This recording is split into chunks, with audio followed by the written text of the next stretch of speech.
الحمد لله رب العالمين والعاقبة للمتقين والصلاة والسلام على سيد الأنبياء والمرسلين وعلى آله وأصحابه أجمعين أما بعد أعوذ بالله من الشيطان الرجيم بسم الله الرحمن الرحيم ولا تحسبن الله غافلا عما يعمل الظالمون صدق الله العظيم وصدق رسوله النبي الكريم إن الله وملائكته يصلون على النبي يا أيها الذين آمنوا صلوا عليه وسلموا تسليما اللهم صل على سيدنا ومولانا محمد معدن الجود والكرم وآلہ وصحبہ وبارک وسلم۔ حمد و صلات کے بعد عزیز دوستوں، بزرگوں، بھائیوں، اللہ تبارک و تعالیٰ نے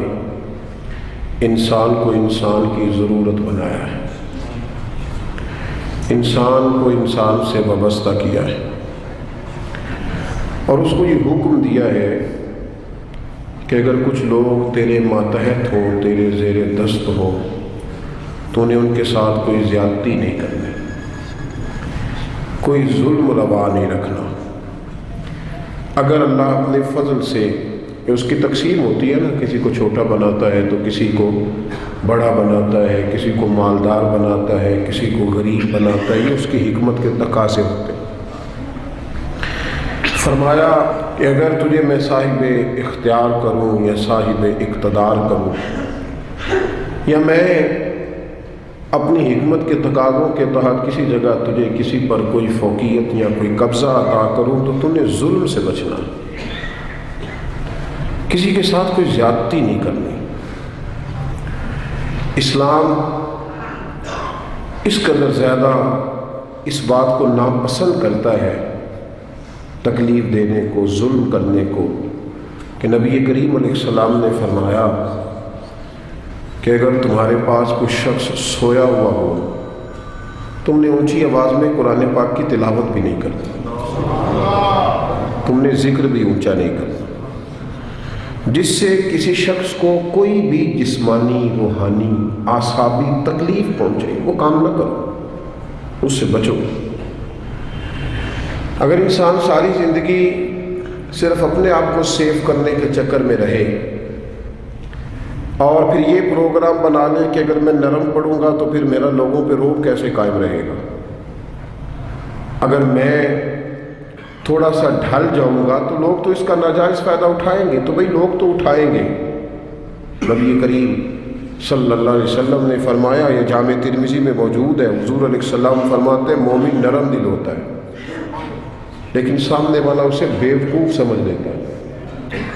حالانکہ وہ نرم دل ہوتا ہے۔ لوگ سمجھتے ہیں کہ شاید اسے ساری باتوں کا پتہ، ساری خبر ہوتی ہے، وہ جان رہا ہوتا ہے، لیکن چونکہ اللہ نے نرم دل بنایا، اب وہ کیا کرے؟ میرے بھائی، کوشش کریں کہ سامنے والا اگر زیادتی پہ اتر آیا ہے تو پھر بھی آپ اس کے جواب میں کوئی زیادتی نہ کریں، اپنی زندگی میں کانٹے بونے سے بچیں۔ قرآن پاک میں اللہ تبارک و تعالیٰ نے سورہ ابراہیم کے اندر اس بات کو بیان فرمایا۔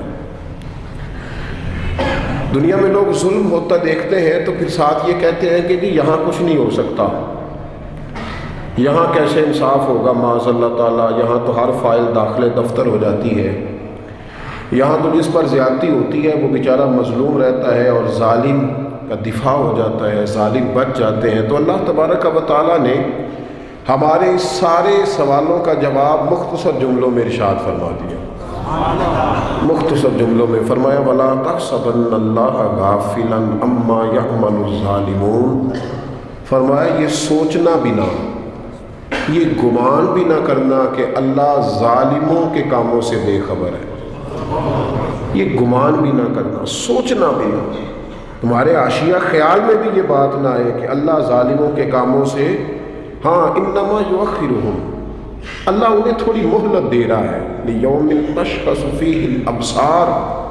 اس دن کے لیے جس دن آنکھیں کھلی کی کھلی رہ جائیں.